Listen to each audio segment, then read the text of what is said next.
Desconfiai do mais trivial, na aparência singelo, e examinai sobre tudo que parece habitual. Suplicamos expressamente, não aceiteis o que é de hábito como coisa natural, pois nada é impossível de mudar.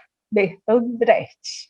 Boa noite, eu sou Norma Saeli Guimarães e estamos iniciando Sob Outro Olhar de hoje com este poema do Brecht, porque nós vamos falar sobre eleições e mulher e política, e a gente vai conversar com a professora Bárbara Jorras, que ela é coordenadora do Coletivo Doxa, e Mário Dias, que é cientista político e um dos responsáveis pela criação do aplicativo Mulher Eleita Já. Estamos ao vivo pelo YouTube do Sob Outro Olhar. Você pode enviar comentários e perguntas pelo chat.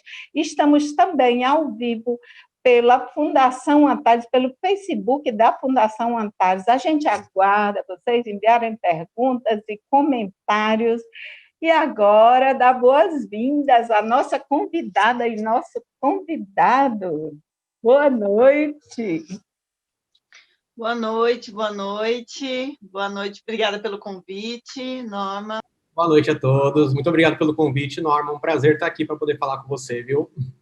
E a gente vai conversar sobre essa realidade que a mulher é minoria tanto nas candidaturas quanto no resultado. E o pior é que o resultado é menor ainda do que a quantidade de mulheres candidatas. Só em 1934 que a gente adquiriu o direito de votar e sermos votadas, e é muito lento o avanço da mulher na política. Antes da gente iniciar a conversa, a gente vai ver um vídeo que vai falar sobre isso, está bom? Vamos lá, Victor, roda bebê.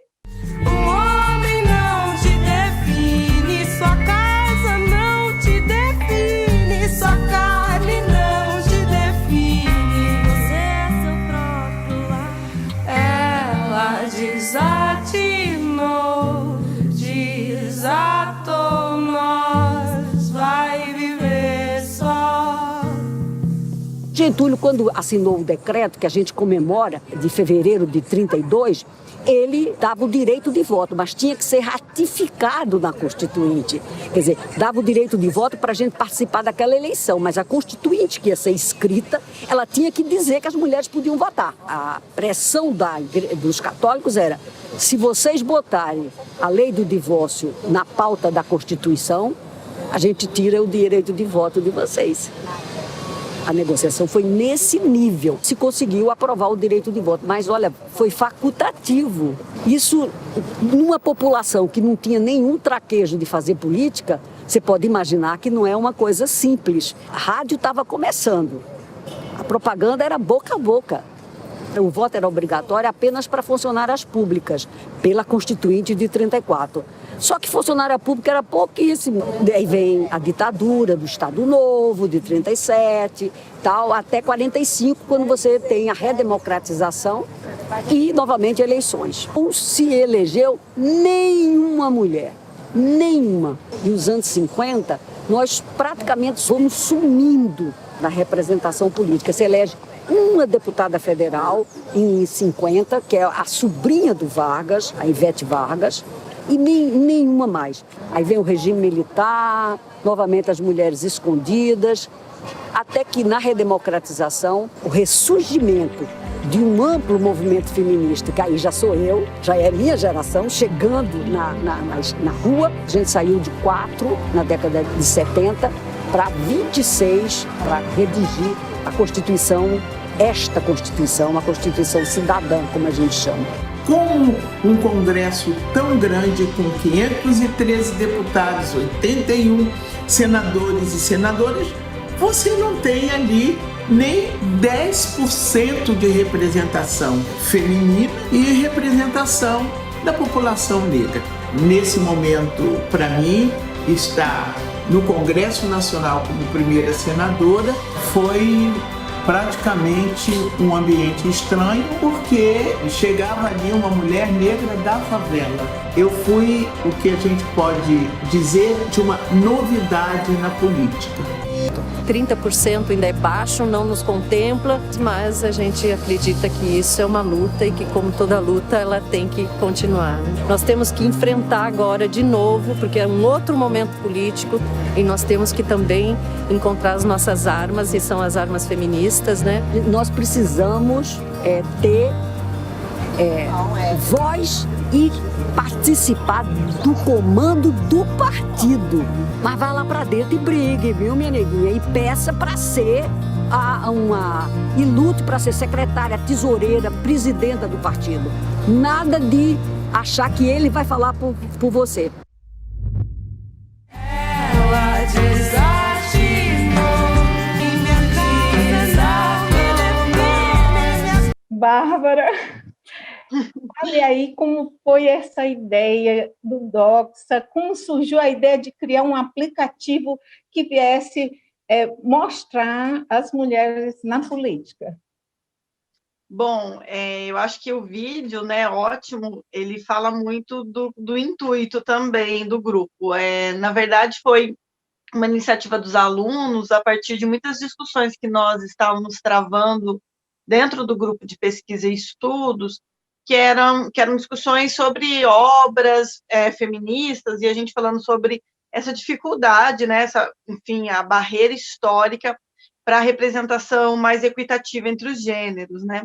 Então, surgiu, e a gente falando sobre quais seriam os maiores empecilhos, as dificuldades, a gente notou também que um problema, além dos vários problemas, né, que a gente pode elencar quando a gente fala de representação de mulheres na política, um problema também era a falta de informação sobre quantas mulheres estão concorrendo ao cargo, por exemplo, de vereadora aqui em Teresina. Porque a gente sabe que as campanhas, elas demandam muito investimento financeiro, né? Uma mulher, qualquer candidato para ser conhecido, ele precisa ter um investimento financeiro. E é um fato também que os partidos investem muito mais nas candidaturas masculinas. E não só os partidos, mas os homens candidatos, eles conseguem arrecadar mais recurso de apoiadores do que as mulheres. Então, pensando nisso, nós pensamos em criar uma ferramenta que fosse de fácil acesso para as pessoas poderem saber, conhecer quem são as mulheres que estão concorrendo à eleição. A gente pensou isso em 2018, né, o grupo pensou, principalmente a Rayane e o Mário, a ideia foi dos dois, né, a ideia principal foi dos dois.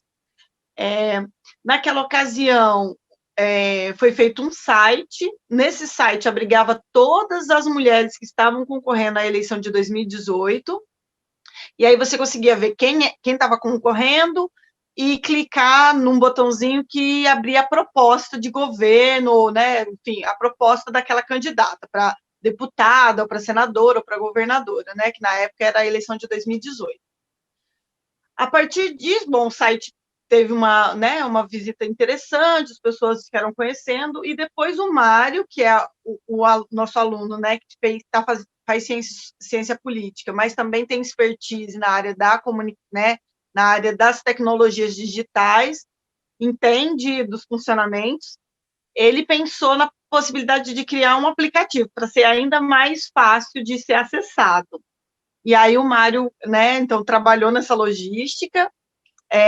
Diferente do ano de 2018, esse aplicativo, Mulher Eleita Já, ele agrega todas as informações de mulheres candidatas no estado do Piauí e do Maranhão. Porque, como são eleições municipais, o número de candidatas é muito alto. Então, o número de informações para criar o aplicativo era gigantesco se a gente fosse fazer para o Brasil. E aí a gente não teve pernas para isso, porque praticamente o Mário fez tudo sozinho, essa parte, né, do desenho do aplicativo, o Mário fez tudo sozinho.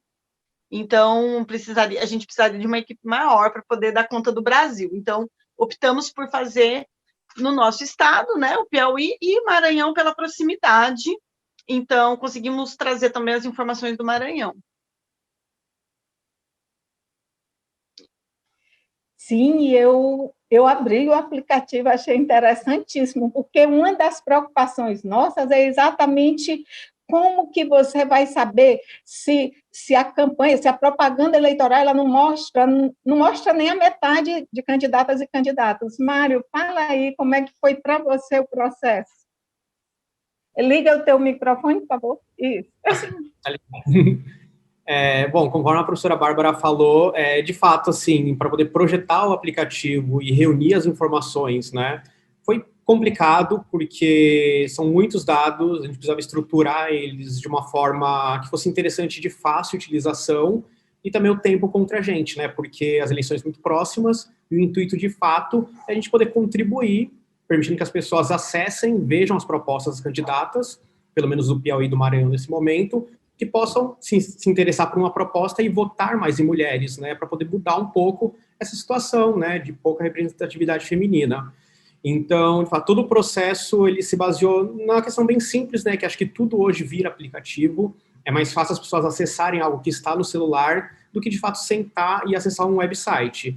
O site de 2018 existe ainda, mas a gente vai atualizar com algumas informações novas, só que o foco principal é, de fato, o aplicativo, porque ele vai te mostrar a listagem de candidatas, né, do estado do Piauí e do Maranhão, para você poder consultar as propostas, verificar quem verificar os candidatos da sua cidade, por exemplo. Você também vai ter acesso a estatísticas, né, eu tive que ir atrás de diversas estatísticas para mostrar a relação entre homens e mulheres candidatas, homens e mulheres eleitos e eleitas, e assim por diante. Além disso, o aplicativo também ele serve como uma ferramenta adicional para as próprias candidatas, porque lá nós temos guias de candidaturas focados em mulheres, né, as mulheres candidatas podem acessar e verificar para poder agregar suas campanhas, que existe um problema de investimento em campanha e tudo mais, e também o aplicativo, ele basicamente é mais uma forma dessas mulheres aparecerem, já que elas têm pouco tempo de TV, quase não aparecem, o aplicativo é a nossa contribuição para poder dar espaço para essas mulheres que, de fato, querem entrar na dimensão política e que nós acreditamos que possam propor projetos interessantes e vão garantir a representatividade das mulheres nessa dimensão também que é tão importante para a sociedade. Muito importante, gente. Vocês que estão nos assistindo, saibam que para você conseguir a equidade tem que ter atitudes de desigualdade para chegar a essa igualdade, porque nós mulheres temos muito menos chances, muito menos oportunidade de estar à frente e de conseguir a eleição. E aí, Bárbara, teve uma notícia agora maravilhosa, que na Bolívia, 20 das 36 mulheres candidatas ao Senado, inclusive mulheres indígenas, foram eleitas. Então, por isso que eu resgatei esse poema de Brecht, que foi muito forte para a gente na década de 80 e 90, no movimento que estava saindo de uma ditadura e louco por mudança. E aí eu quero que você fale disso, porque em 2016, a quantidade, por exemplo, dados do TSE, né, a quantidade de prefeitas eleitas foi cerca de 11%, enquanto que os homens, 88%, e foi reduzido ainda, né? Então, vamos falar sobre essa possibilidade de conseguir, de reduzir essa desigualdade. Então, a gente tem desafios bastante grandes, né? Como você mesmo disse, a gente vinha numa escalada no sentido de uma melhoria nos números, né? Em relação à representação das mulheres, né? Então, mulheres ocupando prefeituras, sendo vereadoras, senadoras, governadoras, e isso teve um refluxo em 2018, né? Então, a gente teve uma redução significativa. Na cidade mesmo de Teresina, nós também tivemos, né, uma redução das cadeiras nas últimas eleições. Então, a gente tem, são muitos obstáculos, porque o que acontece? A gente tem, né, a cota para mulheres, aí, às vezes, as pessoas dizem assim, mas já tem as cotas para as mulheres, né, para concorrer, mas veja bem, a cota é para concorrer à eleição, ela não garante a representação, que é diferente de outros sistemas políticos que tem a reserva de cadeiras, né? Então, isso é diferente. Você, obrigatoriamente, teria que, por exemplo, em alguns países, você tem que ter 30% das cadeiras, por exemplo, de deputadas federais, de deputados, né, da Câmara Legislativa Federal, ocupada por mulheres. Isso é diferente de garantir 30% de mulheres concorrendo. Então, a lei das cotas é muito importante, foi muito importante, continua sendo importante, mas ela não é suficiente, né? Uma vez que existem outros obstáculos. Então, veja bem, então, são 30% de mulheres para concorrer aos cargos, né, dentro dos partidos. Mas aí, se não tem investimento nessas campanhas, se essas mulheres não têm apoio do partido, fica muito difícil conseguir ter êxito na campanha, né? Porque você precisa ser conhecida. Vamos pensar nessa campanha agora, que foi super concentrada, um período muito curto né, de campanha. Então, uma mulher, dentro desse período, na pandemia, sem investimento do país, fica muito difícil, né? Essa mulher conseguir ter êxito na campanha. Então, e a gente tem também um momento complicado, porque é um avanço, né, de uma perspectiva mais conservadora e mais à direita, que tem um olhar um pouco mais... eu estou tentando ser suave para falar isso, que tem um olhar claramente machista em relação às mulheres ocuparem esses espaços, né? Então, assim, então partidos de direita, partidos conservadores não tem mulher, né? Não tem mulheres concorrendo? Tem sim, mas a gente sabe que são algumas mulheres que são, assim, bastante estratégicas no sentido de que elas têm muita visibilidade, né? Então, a gente tem esse obstáculo também, que é o recrudescimento do imaginário social sobre qual é o papel da mulher. Estou falando, né, dentro das sociedades, a gente passa por né, nas nossas sociedades, no Brasil, a gente passa por um período complicado, porque, né, essas pré-noções mais conservadoras, elas tendem a reforçar a ideia de que o lugar da mulher não é na política, né? Então, isso também vai ter impacto na hora do voto, né? Em quem as pessoas vão votar. Mário, fale aí sobre o acesso ao aplicativo para que as pessoas tenham esse acesso nesse momento. Gente, eu achei maravilhoso, porque dá para você, inclusive, fazer análises. É importante para todo mundo, para pesquisadores, para estudantes, para todo mundo, mulheres e homens, para os partidos, porque ali você tem uma análise dá para você já fazer uma análise em cima dos números. Fale aí como acessar, e aí a gente já está caminhando para o final do programa, e depois a Bárbara para fazer uma chamada para as mulheres. Fale aí, Mário, sobre os números. Ok, assim, o aplicativo você pode encontrar ele... o aplicativo você pode encontrar ele no Google Play, tá? Por enquanto, a versão que nós desenvolvemos, ela foi feita somente para Android. A gente pensa em no futuro fazer para iPhone também, mas é um pouco mais complicado, né? Outra linguagem. Então, no Google Play, se você precisar mulher eleita já, você já vai encontrar o aplicativo. A gente tentou facilitar o máximo possível o acesso, ou seja, você não precisa de um login nem de uma senha. É um aplicativo super pequeno em tamanho, né? Não vai ocupar espaço no seu celular. Na hora que você abrir o aplicativo, você já vai ter acesso a todas as informações dele, todas as candidatas dos 2 estados, as estatísticas, você vai ter acesso aos PDFs, né, se tiver curiosidade de como funciona uma candidatura de mulheres. Então, é bom que as pessoas baixem e, de fato, ele serve tanto para estudantes, para pessoas que estão indecisas em quem votar, pesquisadores. No final, a gente pretende condensar mais os dados e tentar produzir artigos, né, a gente vai tentar fazer isso. E é bom falar que, após as eleições, o aplicativo não vai parar.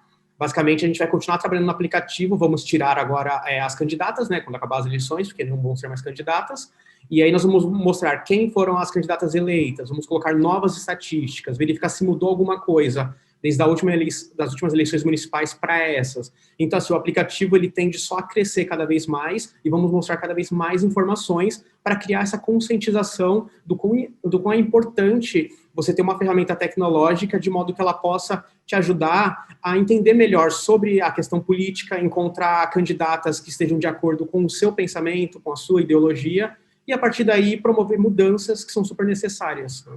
Nós temos alô aqui da Daniela Silva, Saulo Gomes, Sônia Vieira, deram boa noite, Lívia Queiroz. A gente pega algumas mensagens. E vamos... Bárbara, a gente tem o quê? Pelo dado do TSE, dos 5.668 municípios brasileiros, quase 3.000 têm maioria feminina no eleitorado. E aí a gente se depara com essa questão que é muito importante, ter um trabalho mais de conscientização para as mulheres, nós mulheres, votarmos em mulheres. Fale um pouco sobre isso. Eu acho isso bastante importante, né? Veja bem, essa questão, né, de romper com esses imaginários. Então, nós somos a maioria do eleitorado, mas tendemos a não votar em mulheres. Por que será? Será que é porque a gente considera que as mulheres sejam menos capazes, né? E eu estou falando nós no nível geral, mulheres e homens, mas estou congregando as mulheres para fazerem essa reflexão, as mulheres que estejam nos ouvindo, né? Então, eu acho, por exemplo, o aplicativo, ele tem uma coisa muito interessante, que é o seguinte: ele consegue, né, por exemplo, então, quais são as mulheres que estão concorrendo a vereadoras aqui em Teresina? E aí, ali você vai ter acesso às propostas. Será que entre todas aquelas mulheres, você não vai encontrar uma mulher que tem uma proposta que seja alinhada com os seus desejos para a cidade? Aposto que sim. Então, dê uma chance para essa mulher, né? Então, vote nessa mulher, porque os homens sempre estiveram no poder, e a gente vê que as mudanças demoram muito, né, quando não acontecem, né? Então, talvez não, é a hora da gente reconfigurar esse exercício do poder para ver em que medida a gente conseguiria fazer alterações mais significativas na nossa vida. Então, eu penso que o aplicativo, né, congrega as mulheres, as pessoas que estão nos ouvindo, abrir o aplicativo, né, procurar no seu município. Então, a gente tem todos os municípios do Piauí, então, se você está lá em Corrente, ou em José de Freitas, ou em Teresina, mas que você abra o aplicativo, procure em relação ao seu município, onde você vota, quem são as mulheres que estão concorrendo, dê uma olhadinha nas propostas, e encontre, né? E entre essas propostas, eu tenho certeza que você vai encontrar alguém, né, alguma mulher que tem uma proposta alinhada com o que você deseja, e aí eu te congrego a fazer um voto de mudança esse ano e optar por votar nessa mulher, ao invés de votar nos nomes que são corriqueiramente, né, que já estão aí na vida política, nas famílias que estão aí na vida política há tanto tempo nos nossos estados, né? Então, vamos fazer um voto crítico e consciente para a mudança. Muito obrigada, Bárbara Jourras, obrigada, Mário Dias, pela presença de vocês, por tudo que vocês falaram. Olha, eu fiquei encantada, porque confesso que esses números, nós conseguimos muitos avanços, mas o avanço na política realmente ainda está muito lento e tem que ter ações afirmativas, sim. E essa é uma ação maravilhosa, é uma ação que ela já tem uma visibilidade por existir, ela já dá visibilidade para nós mulheres. Muito obrigada a quem está nos assistindo, e no domingo a reprise às 16h. E a gente tem esse apoio maravilhoso de 2 TVs públicas, que o Sob Outro Olhar, ele traz esse olhar diferenciado e olhando para a questão feminista, para essa desigualdade que não pode nunca ser considerada natural. E aí a gente abraça quem também está nessa luta com vocês. Estou muito feliz pelo coletivo e por tudo que vocês estão fazendo. Agradecemos também a diretora Leide Souza, diretora do programa, ao assistente técnico Victor Guimarães, que está aqui perto de mim, meu filho, e a gente tem o apoio da loja Flor de Mandacaru. Não se elegeu nenhuma mulher. Nenhuma. E nos anos 50, nós praticamente fomos sumindo na representação política. Se elege uma deputada federal em 50, que é a sobrinha do Vargas, a Ivete Vargas, e nenhuma mais. Aí vem o regime militar, novamente as mulheres escondidas, até que na redemocratização, o ressurgimento de um amplo movimento feminista, que aí já sou eu, já é minha geração, chegando na rua. A gente saiu de 4 na década de 70 para 26 para redigir a Constituição esta Constituição, uma Constituição cidadã, como a gente chama. Como um Congresso tão grande, com 513 deputados, 81 senadores e senadoras, você não tem ali nem 10% de representação feminina e representação da população negra. Nesse momento, para mim, estar no Congresso Nacional como primeira senadora foi praticamente um ambiente estranho, porque chegava ali uma mulher negra da favela. Eu fui o que a gente pode dizer de uma novidade na política. Já nos anos 90, a Conferência de Pequim se tornou um marco, uma vez que os governos participantes se comprometeram a implantar a plataforma de ação que dizia respeito ao direito das mulheres, principalmente à igualdade política.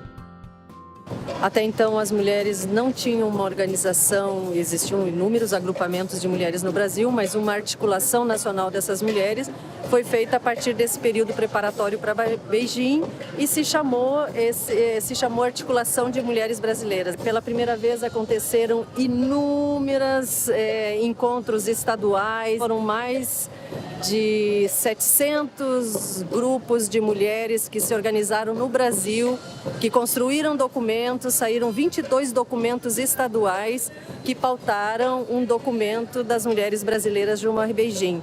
O feminismo inventou, a partir do encontro de Beijing, de 95, foi o problema das cotas. Claro que é preciso viver as coisas para poder depois entender os erros. A gente tinha que ter exigido cotas nas eleitas. Nós fomos nos contentando com migalhas. Então, um recado para os políticos e as políticas é realmente trabalhar no tema da igualdade. Quando muitas mulheres entram na política, a política muda.